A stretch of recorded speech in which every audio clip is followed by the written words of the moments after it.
नौकर बिना ससुराल। ईशा बहू, तूने मुझे अभी तक चाय नहीं दी। लाई माँ जी। ईशा बहू, मेरा आज का अखबार कहाँ है? लाई पिताजी। ईशा, मेरे कपड़ों पर प्रेस कर दो यार। बस 2 मिनट में कर रही हूँ नीलेश जी। ये है ईशा और उसका ससुराल। ईशा अपनी सास कल्याणी, ससुर सुरेश और पति नीलेश के साथ रहती है। वो अकेले ही सारा घर संभालती है और साथ ही जॉब भी करती है। इस वजह से ईशा के ऊपर दोहरे काम का बोझ होता है। वो दिन भर काम में लगी रहती। कल्याणी की बहू घर में सबका ध्यान रखती है, लेकिन उसका ध्यान कोई नहीं रखता। एक दिन कल्याणी अपनी बहू से कहती है, बहू, तू ऑफिस जाने के लिए तैयार हो गई? जी माँ जी, बस निकल ही रही हूँ। बहू, बहुत सारे कपड़े इकट्ठे हो गए हैं, तू धोकर ही चली जाती तो ठीक रहता। माँ, मुझे ऑफिस के लिए देर हो रही है, मैं छुट्टी वाले दिन धो दूंगी। बहू, छुट्टी तो 3-4 दिन बाद होगी, तब तक तो और भी ज़्यादा इकट्ठे हो जाएंगे। एक काम कर, धोकर चली जा। ऑफिस में तुझे कौन सा कोई काम रहता होगा, फ्री ही तो होती होगी ना वहाँ पर। माँ जी, ऑफिस में बहुत काम होता है, मैं ऑफिस से आकर कपड़े धो लूँगी। ईशा ये बोलकर ऑफिस के लिए निकल जाती है और शाम को घर आते ही कपड़े धोने बैठ जाती है। कपड़े धोने के बाद वो किचन की सफाई करती है और बाद में सबके लिए खाना बनाती है। तभी कल्याणी कहती है, क्या कर रही हो बहू? खाना बना रही हूँ माँ जी, बस बन ही गया। तूने बस सब्जी बनाई है, दाल भी बना ले बहू। तुझे पता है ना, तेरे ससुर जी को रात में बस दाल ही पसंद है। ईशा अपनी सास की बात सुनकर दाल भी बना देती है। थोड़ी देर बाद सब खाना खाकर सो जाते हैं। ईशा भी अपने कमरे में जा रही होती है कि तभी उसकी सास कहती है, बहू, सोने जा रही हो क्या? हाँ माँ जी, सोने जा रही हूँ। आपको कुछ काम था क्या? अरे भला मुझे क्या काम होगा तुझसे। मैं तो ये बोल रही थी कि रात को गंदे बर्तन रखे रहना ठीक नहीं है। अरे धो देना सारे बर्तन। सुबह तू सबका नाश्ता बनाएगी तो तुझे ही परेशानी होगी। लेकिन माँ जी, मैं थक गई हूँ, अब हिम्मत नहीं है, सुबह जल्दी उठकर धो दूंगी। अरे बहू, ऐसे भी क्या हल चला लिया तूने जो तेरे अंदर हिम्मत नहीं है। आजकल की पीढ़ी को जितनी छूट मिली है उतना ही तुम लोगों से काम नहीं होता। हमारे ज़माने में कोई भी सुख सुविधा नहीं थी, फिर भी हम हाथ से ही घर का सारा काम करते थे। लेकिन माँ जी। अरे छोड़ बहू, तू लेकिन वैकिन। ससुराल में रहने का और काम करने का सलीका होता है। पर लगता है तेरी माँ ने कुछ सिखाया नहीं तुझे। कल्याणी ने ईशा को खूब सुनाया। उसके बाद ईशा को बर्तन धोकर ही सोना पड़ा। ऐसे ही कल्याणी अपनी बहू से बहुत काम करवाती थी। एक दिन ईशा के ऑफिस की छुट्टी थी तो कल्याणी ने उससे कहा, बहू, आज तो तेरी छुट्टी है, तो क्या करने का इरादा है? माँ जी, कई महीने हो गए नीलेश जी और मैं कहीं बाहर घूमने नहीं गए, तो उनके साथ बाहर घूमने जाऊंगी। बहू, जिस दिन भी तेरी छुट्टी होती है तू सैर सपाटे के बारे में ही सोचने लग जाती है। घर इतना गंदा पड़ा है, चारों तरफ जाले लगे हैं। थोड़ा घर की साफ सफाई के बारे में भी सोच लिया कर। अगर अचानक कोई मेहमान आ गया तो क्या करेगी? लेकिन माँ जी, मैंने अभी 2 दिन पहले ही तो सारे घर की अच्छी तरह से साफ सफाई की है। बहू, काम का तो बड़ा हिसाब किताब रखती है तू। कल ये काम किया था, आज वो काम किया है। हमने कभी तुम्हारी तरह नहीं किया। अगर हम ऐसा करते ना तो हमारी सास तो हमें धक्के देकर घर से बाहर निकाल देती। सारे घर का काम अकेले करती थी मैं, अकेले। मजाल है जो कभी अपने सास के आगे कुछ बोला हो। कल्याणी ईशा को फिर से सुनाने लगती है। अब ईशा दोबारा से घर के कामों में लग जाती है। इसी तरह से कई दिन बीत जाते हैं और ईशा को ऐसे ही अपनी सास की बातें सुननी पड़ती है। वो हर रोज़ काम करते थक जाती। एक दिन उसने कहा, माँ जी, मैं घर का काम करते करते थक जाती हूँ। सुबह घर का काम करती हूँ, फिर ऑफिस जाती हूँ, फिर ऑफिस से आकर घर के कामों में लग जाती हूँ। लो जी लो, ये महारानी थक जाती है। आजकल की लड़कियां छुई मुई सी हो गई है। बहुत जैसे ढंग से तुम काम कर रही हो ना, हमने तो ऐसा कभी नहीं किया। माँ, मैं सारे घर का काम करती हूँ, थक जाती हूँ, फिर भी आप मुझे बातें सुनाती हो। हाय हाय हाय बहू, ऊपर वाले से डर। अरे क्यों झूठ बोल रही है? मैंने तुझे क्या बातें सुना दी? अरे मेरे जैसी सास तो ढूंढने से नहीं मिलेगी। सही कहा माँ जी, आपकी जैसी सास ढूंढने से नहीं मिलेगी, लेकिन आपकी जैसी सास को कोई ढूंढे ही क्यों? बहू कुछ कहा क्या तूने? नहीं नहीं माँ जी, लगता है मेरा फ़ोन आ रहा है। ईशा अपना फ़ोन लेकर बाहर चली जाती है। वो फ़ोन उठाती है तो फ़ोन उसकी माँ का होता है। ईशा सारी बात अपनी माँ को बता देती है। बात सुनने के बाद उसकी माँ कहती है, बेटी थक जाती है तो कुछ हेल्दी खाना खाया कर, और ससुराल में तो काम करना ही पड़ेगा। बुढ़ापे में तेरे होते हुए तेरी सास काम करे, ये अच्छा थोड़ी ना लगेगा। बेटा तूने मुझे भी तो देखा है, जब तुम सब छोटे थे तो मैं भी तो अकेले घर का सारा काम करती थी ना। ईशा को ये सुनकर बहुत दुख होता है कि उसकी माँ भी उसकी परेशानी नहीं समझती है। अगले दिन ईशा ऑफिस जाती है तो बहुत परेशान होती है। तभी उसके ऑफिस में काम करने वाली उसकी सहेली रुचि उससे कहती है, क्या हुआ ईशा, परेशान लग रही हो? क्या बताऊँ रुचि, सारे घर का काम मैं अकेले ही करती हूँ, साथ साथ जॉब भी करती हूँ। घर जाकर बहुत थक जाती हूँ, ऊपर से सास बातें सुनाती है। ये सारी बातें तो छोड़, मेरी सगी माँ भी मेरी परेशानी नहीं समझ रही है। अरे तो तू इतनी परेशान क्यों हो रही है? कोई नौकर रख लेना घर पर। मैंने भी नौकर रखा हुआ है।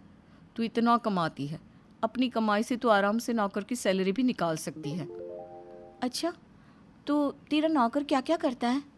देख, घर की साफ सफाई, झाड़ू पोछा और बर्तन तो वही करता है, साथ साथ बाहर का सामान लाता है और खाना बनवाने में भी मदद करता है। कब घर का काम हो जाता है पता ही नहीं चलता, और मैं अपने खुद के लिए भी समय निकाल लेती हूँ। हाँ यार, बात तो ठीक कह रही है। चल आज ही मैं अपनी सास से बात करती हूँ। ईशा शाम को घर आती है और अपनी सास से नौकर के बारे में कहती है। कल्याणी ये सुनते ही बोलने लगी, अरे बहू कैसी बात कर रही हो तुम? इतने साल हो गए, पीढ़ियों से हमारे खानदान में कोई नौकर नहीं रहा। घर का काम घर की बहुएं ही करती आई हैं, और आजकल के नौकरों का क्या भरोसा, कहीं कुछ चुरा कर भाग गया तो? आजकल वैसे भी किसी पराये आदमी पर भरोसा नहीं किया जा सकता। इस तरह कल्याणी ने नौकरों की लंबी चौड़ी बुराइयों की लिस्ट ईशा को सुना दी। बेचारी बहू अपना सा मुंह लेकर रह गई। कुछ दिन बाद उनके घर में उसकी सास का भाई बलदेव आया। वो ईशा को इस तरह से घर का काम करते देख परेशान हो गया और उससे कहने लगा, बहू, जब से मैं आया हूँ देख रहा हूँ कि तुम दिन भर काम में लगी रहती हो। पैसे कमाने के लिए बाहर जॉब करती हो और आते ही घर के कामों में लग जाती हो। तुम थकती नहीं हो क्या? मामा जी बहुत थक जाती हूँ, लेकिन इस घर में कोई मेरी परेशानी नहीं समझता। मैंने नौकर रखने के लिए भी बोला तो माँ जी ने मना कर दिया। लेकिन बहू, इस तरह से काम करोगी तो बीमार पड़ जाओगी। काम के चक्कर में अपनी सेहत के साथ तो समझौता मत करो। मैं तो बोल बोल कर थक गई हूँ मामा जी। अगर आपके पास कोई रास्ता है तो बताओ मुझे। मेरे पास इस बीमारी का इलाज है। मैं अच्छी तरह से जानता हूँ कि तुम्हारी सास की अकल कैसे ठिकाने लगानी है। अब बलदेव ईशा का साथ देने का फैसला करता है और तुरंत अपनी बहन की सास मधुमती को फ़ोन करके बुला लेते हैं और अपनी बहन से कहते हैं, कल्याणी, तुम्हारे लिए एक खुशखबरी है। खुशखबरी? जल्दी बताओ भाई, मेरे तो कान तरस गए हैं खुशखबरी सुनने के लिए।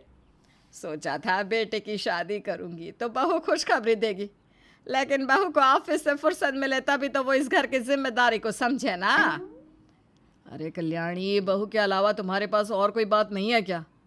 मैं तो बस ये बता रहा था कि तुम्हारी सास आ रही है। मेरी बात हुई थी उनसे, और पता है वो तुम्हारे पास थोड़े दिन रुक कर जाएगी।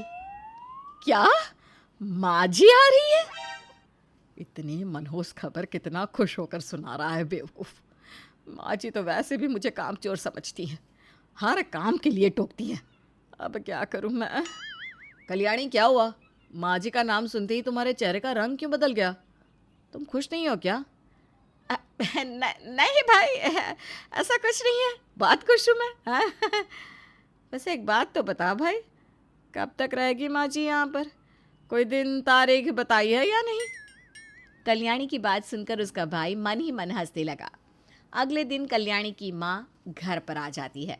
कल्याणी अपनी माँ को देखकर ज़्यादा खुश तो नहीं होती, लेकिन फिर भी वो फीकी सी मुस्कान के साथ बोलती है, कैसी हो माँ जी? मैं ठीक हूँ, तू बता कैसी है? तू तो कभी फ़ोन भी नहीं करती मुझे। वो तो तेरे भाई ने मुझे बुला लिया, नहीं तो तू मुझे अपनी शक्ल तक नहीं दिखाना चाहती है। अरे नहीं नहीं माँ, ऐसा कुछ नहीं है। मुझे बहुत याद आती है आपकी। अब रहने दे, मुझे पता है तुझे मेरी याद कब आती है। चल अब जाकर मेरे लिए चाय बना कर ला। कल्याणी ईशा को चाय बनाने के लिए भेज देती है। जब मधुमती ईशा के हाथ की चाय पीती है तो वो चाय मुंह से निकालते हुए कहती है, कल्याणी, तेरी बहू ने ये क्या बनाकर पिला दिया? इसे चाय कहते हैं? जा तू मेरे लिए अच्छी सी चाय बना कर ला। माँ जी मैं बना कर लाऊं? क्यों बनाकर नहीं ला सकती हैं? और अदरक ज़रूर डाल दियो। कल्याणी ने अपनी माँ के लिए चाय बनाई। इसी तरह से ईशा शाम को ऑफिस से आई तो उसने रोज़ की तरह सबके लिए खाना बनाया। मधुमती ने जैसे ही खाना खाया तो वो बोलने लगी, ईशा बहू, ये क्या बनाया है तूने? खाना कोई ऐसे बनाते हैं? इतना बेकार खाना मैं नहीं खा सकती। अरे तुझे खाना बनाना सीखना है तो मेरी कल्याणी से सीख। उसके जैसा खाना कोई नहीं बना सकता। कल्याणी, अब से तू खाना बनाएगी। तुझे पता है ना, मुझे बहुत कम लोगों के हाथ का खाना पसंद आता है। ये सुनते ही कल्याणी ऐसे चुप हो जाती है मानो उसे सांप सूंघ गया हो। लेकिन वो मधुमती की बात टाल भी तो नहीं सकती थी, इसलिए वो खाना बनाना शुरू कर देती है। इसी तरह से एक दिन ईशा कपड़े धो रही थी कि तभी वहाँ पर मधुमती आ गई और कल्याणी को ज़ोर ज़ोर से आवाज़ देने लगी, कल्याणी, कल्याणी। हाँ माँ जी, आपने बुलाया क्या? ये देख तेरी बहू ने कैसे कपड़े धोए हैं।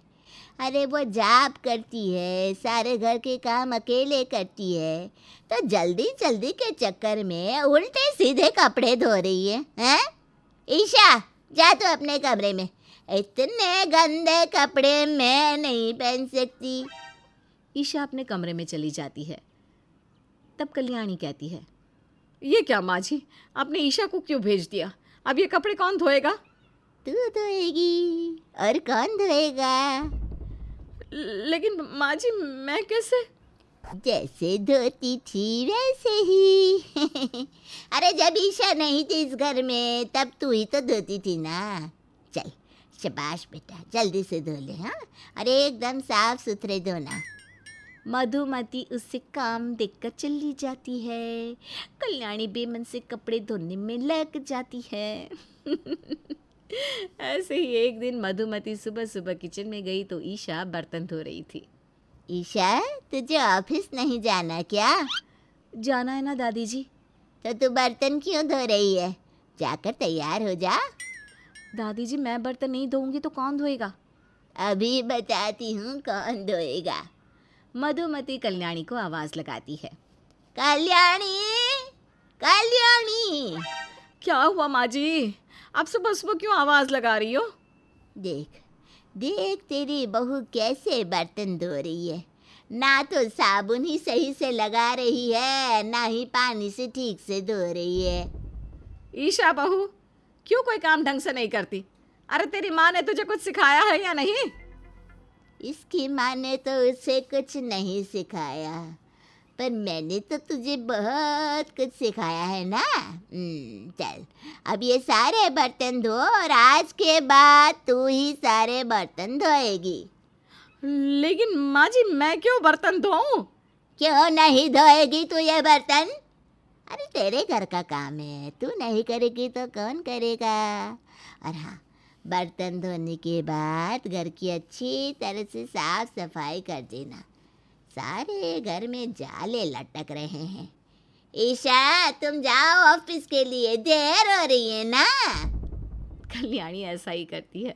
वो सारे घर के जाले हटा देती है, लेकिन पंखा साफ करते हुए वो बहुत जोर से गिर जाती है। उसे चोट लग जाती है। हाय राम, गई मैं तो। कोई है क्या? मेरी मदद करो। कल्याणी की आवाज़ सुनकर सभी उसके पास जाकर उसे उठाते हैं, उसे कमरे में लेकर आते हैं। कल्याणी की कमर में काफ़ी चोट लग जाती है। वो झुंझला कर बोलती है, हाय, इतनी जोर से चोट लगी है। अरे पता नहीं था कि बुढ़ापे में भी शांति नहीं मिलेगी। अरे ये माँ जी मुझे जिंदा नहीं रहने देगी, मार ही डालेगी। ये सुनकर कल्याणी की सास उसे कहती है, कल्याणी, तू भी तो अपनी बहू को मार रही है। और क्या ताने देती थी अपनी बहू को, है कि अपनी जवानी में तूने सारा काम अकेले किया है, कभी किसी को शिकायत का मौका नहीं दिया। लेकिन ये बता, तो कमाने के लिए जाती थी क्या? तब इतना बड़ा घर था क्या? इतनी ज़्यादा ज़रूरतें थी क्या? नहीं ना? तो क्यों अपनी बहू के सामने अपनी तारीफों के पुल बांधती हो? कल्याणी, माँ जी ठीक कह रही हैं। तुम अपने अहम में इतनी अंधी हो गई हो कि अपनी बहू पर अत्याचार करने लगी हो। अरे मैंने कब अत्याचार किए? तू मेरा भाई होकर मेरे खिलाफ बोल रहा है। चुप कर, मुझे सब पता है। अपनी बहू को गुलामों की तरह रखती है, शर्म आनी चाहिए तुझे। अरे समय के साथ हर चीज़ बदलती है। तेरी बहू इतनी मेहनत करती है, घर के काम के साथ साथ ऑफिस का भी काम करती है। तुझे तो हर चीज़ में इसकी मदद करनी चाहिए। इस तरह मधुमती लगातार कल्याणी को बातें सुना रही है और कल्याणी उसकी बातें चुपचाप सुन रही है। तुझसे एक नौकर नहीं रखा जा रहा। अरे मैं तो कहती हूँ एक नौकर घर में आ जाएगा तो घर का काम आसान हो जाएगा, बहू की थोड़ी मदद हो जाएगी, तो इसमें हर्जी क्या है? पर इसमें भी तू झुकने के लिए तैयार नहीं है। कल्याणी, तुझे खुश होना चाहिए कि इतनी काबिल लड़की मिली है तुझे, जिसने तुम्हारे घर को इतनी अच्छी तरह से संभाल रखा है। इसके बदले तुम इसकी थोड़ी तारीफ कर दोगी या थैंक यू बोल दोगी तो तुम्हारा कुछ घट नहीं जाएगा। बस प्यार की भूखी होती है बहू, वो भी तुम्हारे घर में इससे नहीं मिल रहा। सब अपने अपने में लगे हुए हैं। मधुमती की बात सुनकर सभी को इस बात का एहसास हुआ कि वो सब सच में ईशा के साथ कितना बुरा व्यवहार कर रहे थे। जब मधुमती चुप हो जाती है तो सुरेश बोलता है, आप सही कह रहे हो, हमने सच में बहू के साथ नौकरों की तरह बर्ताव किया। ईशा, हम माफ़ी के काबिल तो नहीं, लेकिन फिर भी हमें माफ़ कर दो। नहीं पापा जी, माफ़ी मांग कर आप मुझे शर्मिंदा कर रहे हैं। ईशा, मुझे भी माफ़ कर दो यार। मैंने कभी सोचा ही नहीं कि तुम जॉब के साथ साथ घर संभाल रही हो। उसके बाद भी मैं तुम पर हुक्म चलाता था, कभी लगा ही नहीं कि तुम्हें भी आराम की ज़रूरत है। मुझे भी तुम्हारा हाथ बटाना चाहिए। ईशा, मेरी ज़िंदगी में आने के लिए, मेरे घर को अपना घर समझने के लिए थैंक्स। आप लोगों ने इस तरह से बोल बोल कर मुझे इमोशनल कर दिया। इस तरह माँ जी ने कल्याणी को सबक सिखाया और ईशा की मदद की। अब ईशा घर के फैसले लेने के लिए स्वतंत्र है। उसने जल्दी एक नौकर रख लिया और अपने करियर पर ध्यान देने लगी।